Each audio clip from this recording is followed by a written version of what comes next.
À quoi tu es prêt pour avoir du succès? Pas réussir dans ta vie, non, avoir du succès. La version visible, celle qui brille, celle qui impressionne, ou encore mieux, qui décide si tu as réussi dans ta vie? Qui te note quand personne ne regarde? Parce que, on est d'accord, à l'école, c'était clair. Contrôle, notes, bulletin. Mais maintenant, c'est pire. On a juste remplacé le prof par tout le monde. Les collègues, les réseaux, les clients, les chiffres, les likes, et parfois, le juge le plus violent. Nous-mêmes. Maintenant, vous allez découvrir pourquoi les étoiles nous hypnotisent comme des moustiques avec une lampe. Pourquoi travailler plus finit souvent par vous casser. À partir de quand la motivation devient une arme contre vous. Pourquoi on copie les success stories alors qu'on voit surtout les survivants. Si tout le monde vise la même définition du succès, combien de planètes il nous faut? Et surtout, est-ce qu'on peut viser haut sans se détruire ni détruire le reste?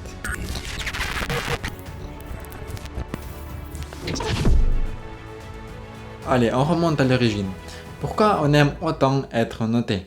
Pourquoi est-ce qu'on est autant fasciné par les notes, les étoiles, les classements? Sérieusement, une étoile, c'est juste un dessin à 5 branches. Et pourtant, ça peut ruiner une soirée. Imagine qu'on te donne une note. 4,9 étoiles. Ah, tu te sens validé. 4,2 et du coup tu te dis ok, je suis nul. Je dois réparer ma personnalité. Et le pire, c'est que ça commence très tôt. Quand t'es petit, on te colle des gommettes, on te met des bons points, on te dit bravo quand tu rentres dans le cadre. Et attention, je dis pas que c'est mal, je dis juste que notre cerveau apprend un truc très simple. Étoile égale amour, pas d'étoile égale danger. Et après, tu grandis. Mais ton cerveau, lui, il a gardé le même logiciel. Sauf que lieu d'une étoile sur un cahier, c'est une note sur ton resto, une évaluation au boulot, un score sur un appli, une courbe de vue, un vu sans réponse. Et tu te surprends à vivre comme si c'était encore à l'école, comme si quelque part il y avait toujours un prof invisible qui tient ton bulletin. Et là, première conséquence énorme, la peur du jugement tue la créativité. Quand tu es enfant, tu lèves la main, tu réponds. Et si tu te plantes, tu prends la honte. Alors tu commences à te dire ok, vaut mieux se taire, au moins je ne perds pas de points. Résultat, t'apprends à jouer safe. Et adulte, c'est pareil, juste avec des costumes et des réunions. T'as une idée un peu originale? Tu la gardes pour toi, parce que tu sais ce que ton cerveau va dire. Et si on te juge? Et si on te prend pour un clown? Et si tu perds des points? Donc tu fais ce que beaucoup de gens font. Tu optimises ton image, pas ta vie. Tu postes ce qui marche. Tu dis ce que les gens veulent entendre. Tu fais ce que ton boss veut voir. Tu choisis le chemin le plus correct et pas forcément le plus vrai. Et petit à petit, tu n'es plus en train de construire quelque chose. Tu es en train de gérer une note. Deuxième conséquence, la vie adulte copie l'école. On a remplacé la classe par un jungle de scores. Au boulot, objectif, évaluation, performance. Sur internet, like, vues, abonnés. Dans la vraie vie, réputation, réseau, statut. Même pour louer un appart, prendre un taxi, réserver un resto, tu te retrouves à vivre dans un monde où tout le monde note tout le monde. En fait, on est passé d'un truc simple, je fais de mon mieux, à un truc épuisant. Je dois prouver tout le temps. Et là, tu vois le piège. Un score, ça n'a jamais de fin. À l'école, au moins, il y avait les vacances. Tu pouvais fermer le cahier. Mais aujourd'hui, le tableau reste allumé à H24. Même à 23h dans ton lit, ton cerveau peut faire attends, j'ai pas assez avancé, j'ai pas assez posté, j'ai pas assez gagné, j'ai pas assez. Et troisième conséquence, la plus silencieuse, la comparaison sociale te vole ta satisfaction. Parce que le score, c'est pas juste est-ce que je progresse, c'est est-ce que je suis mieux que les autres. Et ça, c'est toxique parce qu'il y aura toujours quelqu'un plus riche, plus beau, plus connu, plus productif, plus inspirant. Donc même si tu avances, tu te sens derrière. Même quand tu gagnes, tu te sens en retard. C'est comme courir sur un tapis roulant qui accélère tout seul. Et c'est là où je veux qu'on pose une question très simple.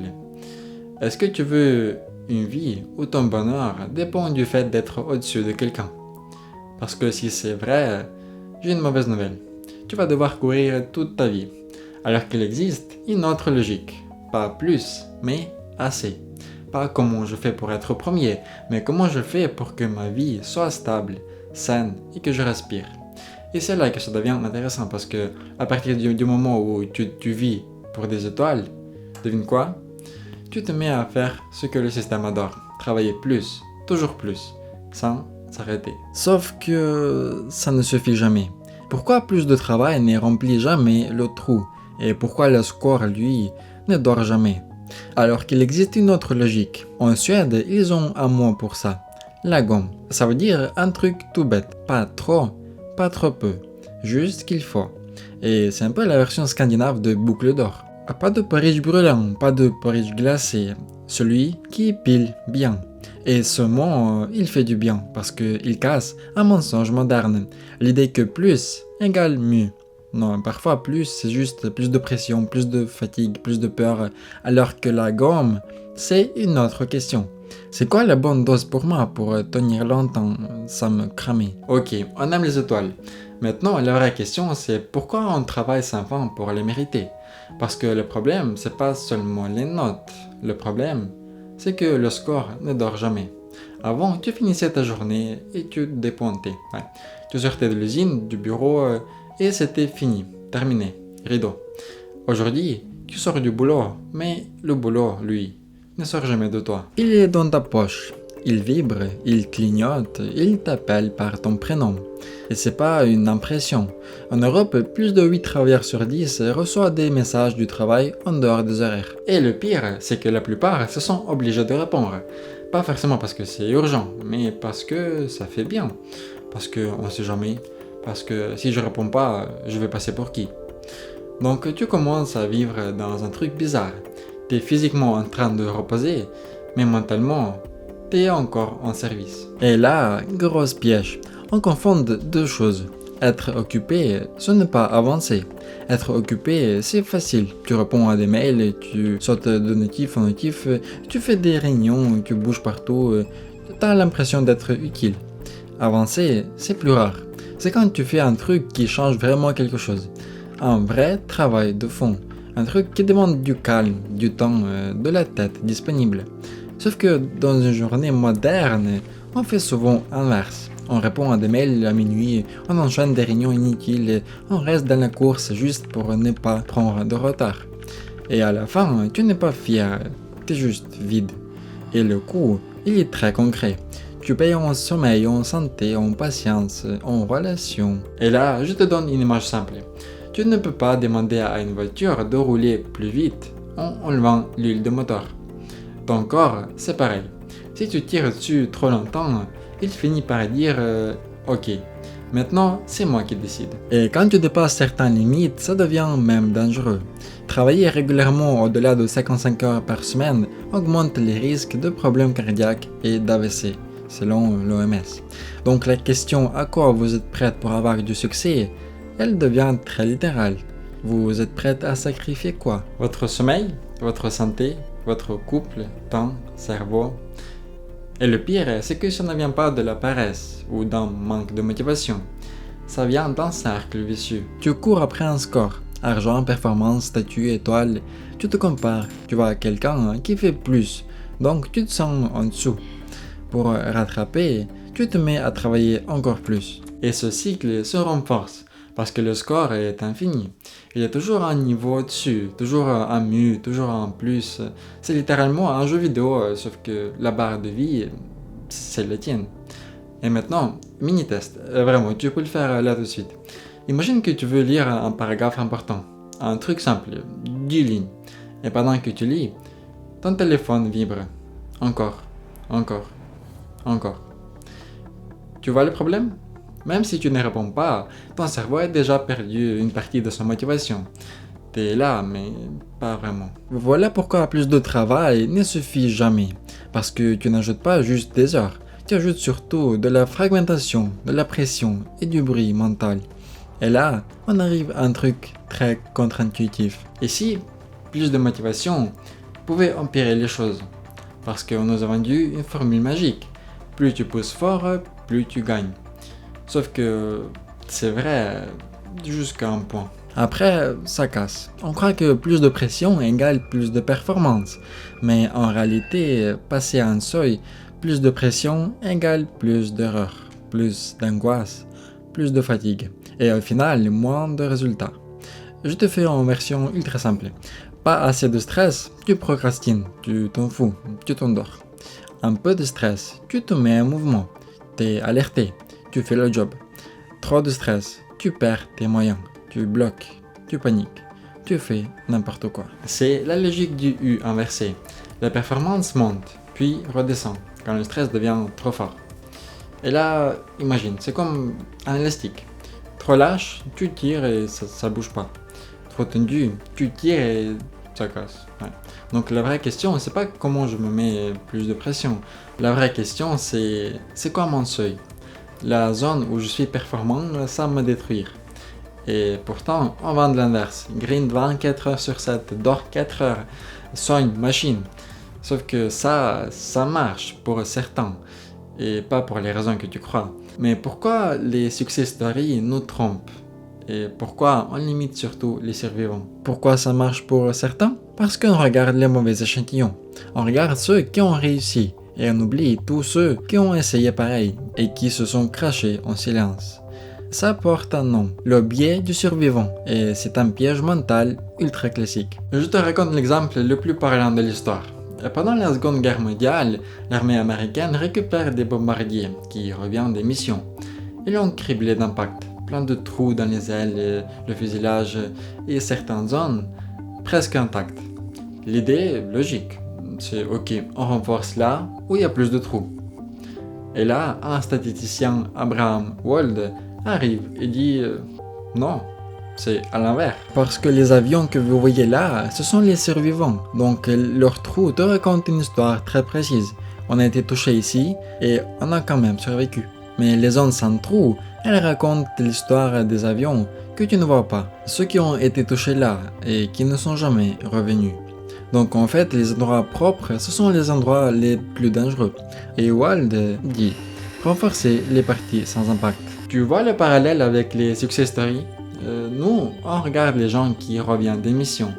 Le mec qui a monté une boîte et qui a percé, l'artiste qui explose, le créateur qui vit de sa passion, le sportif qui a tout donné et on se dit, ok, recette du succès, c'est travail, sacrifice, grind. Sauf qu'on oublie les milliers de personnes qui ont fait pareil, même énergie, même sacrifice, même mentalité du gagnant et qui ne sont jamais revenus dans le récit. Parce que les perdants ne font pas de TED Talk. Et donc, on finit par imiter une phrase très dangereuse. Si lui l'a fait, tout le monde peut le faire. Non, pas forcément. Et je vais aller encore plus loin. Parfois, le récit est carrément injuste. On adore le mythe de self-made, le héros parti de rien qui a juste bossé plus que les autres. Sauf que le problème, c'est que dans la vraie vie, il a des paramètres cachés. Le contexte, les opportunités, le réseau, le timing, la chance aussi.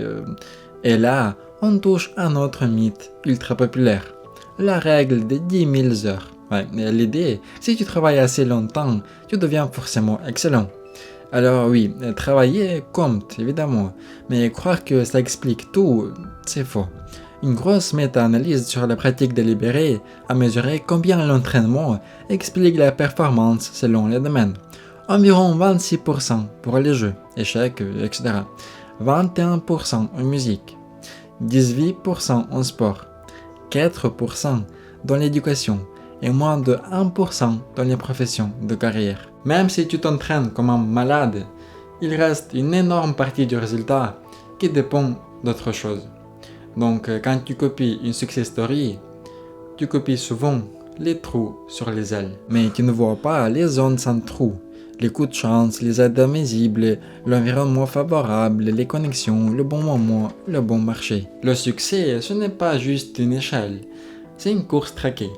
Certains courent avec des baskets usées. D'autres démarrent déjà en voiture. L'exemple concret, on présente souvent certaines fortunes comme 100% génie personnel. Mais dans les faits, il y a parfois des contrats publics, des subventions, des crédits d'impôt, des boosts énormes. Dans mes notes, il y a un exemple parlant. Les entreprises d'Elon Musk. Tesla, SpaceX, etc., auraient bénéficié au fil des années d'un montant très élevé de contrats publics, subventions, prêts ou crédits d'impôt, et une seule année récente représente déjà plusieurs milliards. Encore une fois, ce n'est pas pour dire il n'a rien fait, c'est pour dire le récite tout seul dans son garage est souvent incomplète. Donc si toi tu regardes et tu te dis ok, je vais faire pareil et je vais juste travailler plus, tu risques de te faire du mal parce que tu compares ton quotidien à une histoire montée comme un film. On imite les survivants, on oublie les naufragés. Et là, la question qui arrive est un peu brutale, mais elle est nécessaire. Même si toi, tu réussis, est-ce que tout le monde peut réussir pareil, sans que le système craque? Parce que si la définition du succès exige que tout le monde consomme comme les ultra-riches, on ne parle pas juste du stress et de santé, on parle de la planète. Il y a un test très simple, presque enfantin, mais hyper violent. Imagine que toute l'humanité copie ton style de vie. Ta bouffe, tes trajets, ton logement, tes achats, ton rythme, et tu poses une question. Si tout le monde vivait comme moi, de combien de planètes on aurait besoin? Là, généralement, ça calme. Parce que après WWF en 2025, si tout le monde vivait comme un Français moyen, il faudrait presque 3 planètes. Et si tout le monde vivait comme un Américain moyen, on monte à environ 5 planètes. Donc attends, on va dire les choses simplement. Le mode de vie réussi qu'on nous vend dans les pays riches, il n'est pas copiable à l'échelle de 8 milliards de personnes. Ça ne veut pas dire qu'il faut vivre dans une grotte. Ça veut dire que le rêve de luxe pour tout le monde version Instagram, c'est physiquement impossible. Et là, tu comprends un truc. Le succès tel qu'on le définit aujourd'hui, c'est souvent un truc qui marche pour quelques personnes. Mais si tout le monde essaye, ça explose. Donc la question devient plus intelligente. Est-ce qu'on peut viser une réussite que 8 milliards de personnes pourraient copier? Une réussite qui ne détruit pas et qui ne demande pas 3 planètes en plus. Et attention, je ne suis pas en train de dire qu'il faut pas bosser.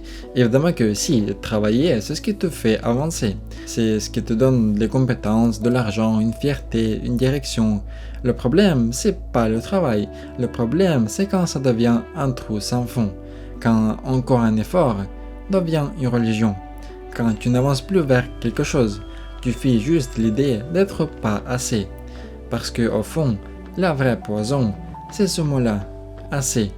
On vit dans un monde qui te souffle en permanence. C'est pas assez, fais plus, sois plus, prouve.